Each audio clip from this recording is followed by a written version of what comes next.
কণ্ঠে যোগিনং হৃদয় মাচ মদ্ভক্ত যত্র গায়ন্তি তত্র তিষ্ঠামি নারদ। আমি স্বর্গেও থাকি না, মর্তেও থাকি না, আর যোগীদের হৃদয়ে থাকি না। যেখানে আমার ভক্ত আমার গুণকীর্তন করে সেখানে আমি সশরীরে বিরাজ করি। আমার কোনো ভাষা নেই, আমি বক্তা নেই, বক্তৃতা করা হয় না। প্রাণের কথা, বুক নিংড়ানো কথা, তার দয়ার কথা, তার কথা বলতে গিয়ে চোখে জল চলে আসে। ঠাকুর বলছেন, জীব কৃষ্ণের নিত্যদাস যবে ভুলি গিলা, মায়া পিছাসি তার গলায় বান্ধিলা। এই গলায় বান্ধিলা, জীব কৃষ্ণের নিত্যদাস, এই ব্যাপারটা কি দেখেন। ঠাকুর আমাদের এখানে পাঠিয়েছে 84 লক্ষ জনই ভ্রমণ করতে। তার কারণটা কি? একটাই উদ্দেশ্য, ছোট আমিটাকে বড় আমি করা। ছোট আমিটা কি? আজ হরিপদ মণ্ডল, এটা ছোট আমি। আমার মধ্যে সেই অনাদি রাধে গোবিন্দ, অনন্ত কোটি ব্রহ্মাণ্ডের মালিক তিনি আছেন। যেদিন থেকে আমার শরীর থেকে বেরিয়ে যাবেন সেই দিন থেকে শরীরটা শরীরই থাকবে, আমার কোনো মূল্য থাকবে না। প্রত্যেকের মধ্যে সেই অনাদি রাধে গোবিন্দ পুরুষোত্তম দয়াল ঠাকুর বসে আছেন।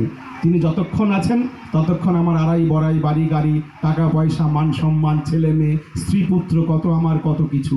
কিন্তু যখনই সেই অনাদি রাধে গোবিন্দকে আমি আমার মধ্যে যতক্ষণ না জাগিয়ে তুলতে পারছি, ঠাকুর পুণ্যপতিতে বলছেন, আমি তোর আগে আছি, আমি তোর পিছে আছি, আমি তোর নিচে আছি, আমি তোর উপরে আছি, একবার ভেতর পানে যা, আমি তুই, তুই আমি। তাহলে সেই আমিটাকে কিভাবে জাগরণ ঘটবে, কিভাবে তার স্ফুরণ ঘটবে? না, এই যে দীক্ষার সময় আমরা যে নামটা পাই, সেই নাম আর নামই অভেদ। যখন আমি চোখের জলে সেই প্রভুকে নাম করি, তাকে ডাকি, তখন ঠাকুর কিন্তু আমার প্রত্যেকটা কথার উত্তর দেন। তিনি আমাকে বলেন, এই তো আমি বসে আছি, খোকা আয় আমার কাছে আয়। ঠাকুর একটা গান আছে, তোরা আয় রে আয় রে আয় রে কোলে আয়, তোদের কোলে নিলে প্রাণ জুড়ায়, কত না ব্যথা সয়েছিস, এবার তো এসেছি, এই তোরে সেই নদী আর নিমাই, উদ্ধারিতে জগাই মাধাই, এই তোরে সেই পাগলা ঠাকুর, উদ্ধারিতে কামার পুকুর। সেই ঠাকুর অনুকূল চন্দ্র তিনি বলছেন, জগতের সমস্ত ঐশ্বর্য, জানাও ভালোবাসা কর্ম, যার ভিতরে সহজ উচ্চারিত হয় এবং যার প্রতি আসক্তিতে মানুষের বিচ্ছিন্ন জীবনের সমস্ত বিরোধের চরম সমাধান লাভ হয়, তিনিই মানুষের ভগবান।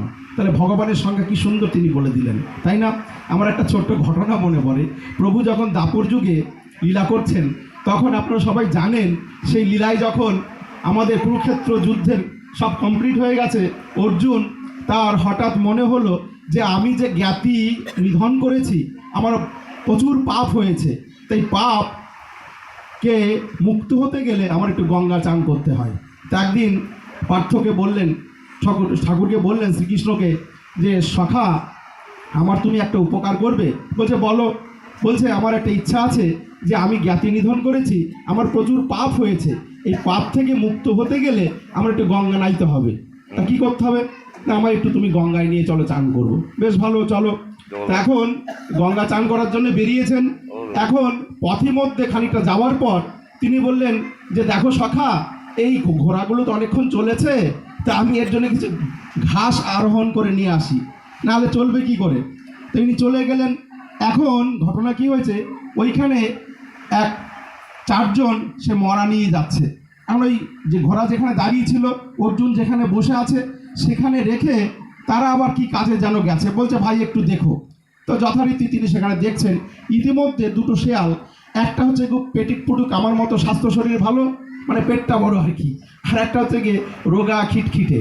তো এখন ওই রোগা যে শেয়ালটা, সে বলছে এই ভাই দেখ, ওই দেখ কত সুন্দর মরা আছে, আজকে পেট পুরে খাবো।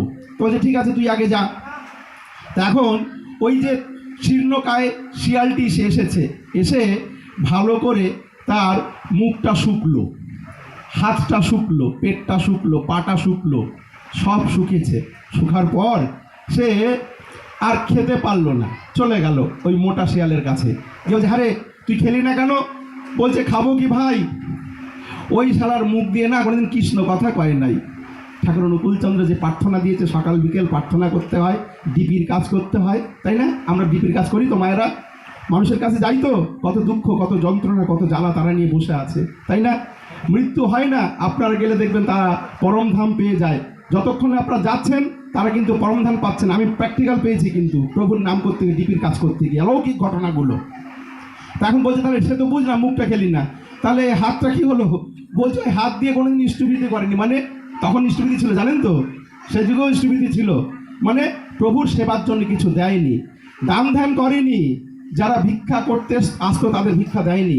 আর কি বলছে ওই পা দিয়ে কোনোদিন সে, এই যে আমরা সৎসঙ্গ করছি না, আমরা কিন্তু প্রভুর সঙ্গে আছি, কিন্তু আমাদের হিসেব আছে, আমরা তার কাছে রয়েছি। আমরা যখন চলে যাব জানেন তো শরীর থেকে, প্রভু বলবে হ্যাঁ তুই সৎসঙ্গে তোরা ছিলিস, আমার কথা শুনেছিস, আমার কাজ করেছিস।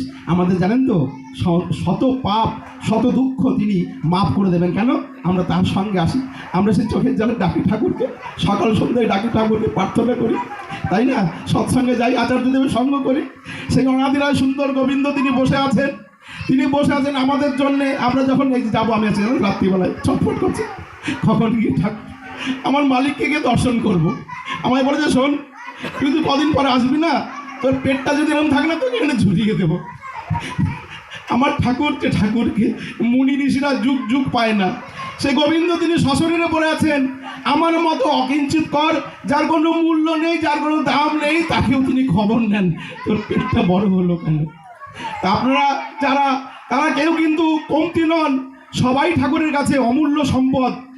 যেমন একটা সন্তান, সে যেমনই হোক তার বাবা মার কাছে সে অমূল্য, তার কোনো ছোট বড় দান টাকা পয়সা, ঠাকুর বলছেন, দাদা বলছেন ঠাকুরের কাছে 1 পয়সারও যা মূল্য 1 কোটিরও তাই মূল্য। তো বললো ঠিক আছে, পাটা খেলি না, তাহলে কি হলো?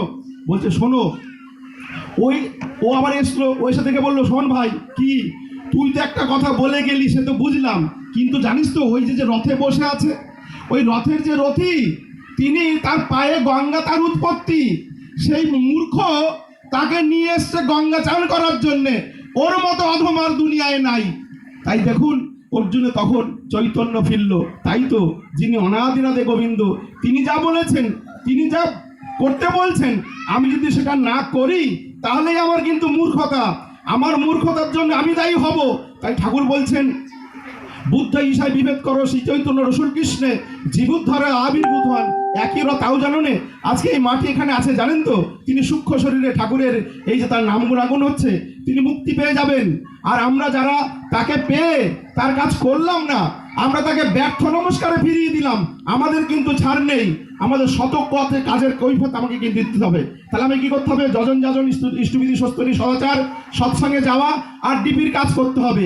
যেটা কিন্তু ওই ডিপির কাজ যদি অন্যের মঙ্গল না করি, আমার মঙ্গল তিনি কোনোদিনই করতে পারেন না। তাই ঠাকুর বলছেন জগতের ঐশ্বর্য সমস্ত জানা ও ভালোবাসা কর্ম যার ভিতরে সহজ উচ্চারিত, মানে তিনি তো সমস্ত কিছুর সৃষ্টিকর্তা, তাকে আলাদা করে সৃষ্টি করতে হয় না, তাকে আলাদা করে কোনো কসরত করতে হয় না। তাকে যদি আমি ধরি তাহলে আমার সব কিছু তো এমনিই হয়ে এসে যায়, আলটিমেটলি এসে যাবে। আর আলটিমেটলি আমি যেগুলো চাই, আমি তো রাগ কুড়াচ্ছি, মানে সোনা কুড়ানো হচ্ছে না, ঈশ্বরকে তাই চাইছি না, আমি টাকা পয়সা বাড়ি গাড়ি সুন্দর নারী এইগুলো চাইছি। তো এইগুলো তো আমার বন্ধন, আমি এই বন্ধন বলছে যার কিছু নাই, ঠাকুর অনুকূলচন্দ্র বলছে তোরা গামছা পরে ঘুরে বেড়া, বলছে তোদের একটা শত্রু জানা চাই, আমি তাই চাই, তোর কিছু না থাক, যখন তোদের কিছু না থাকবে তখন আমি থাকবো, তাই আমাকে চা। ঠাকুর বলছেন সব ইয়ে মাংতা, ইয়ে কই নেই মাংতা, মানে সবাই টাকা চায়, আমাকে কেউ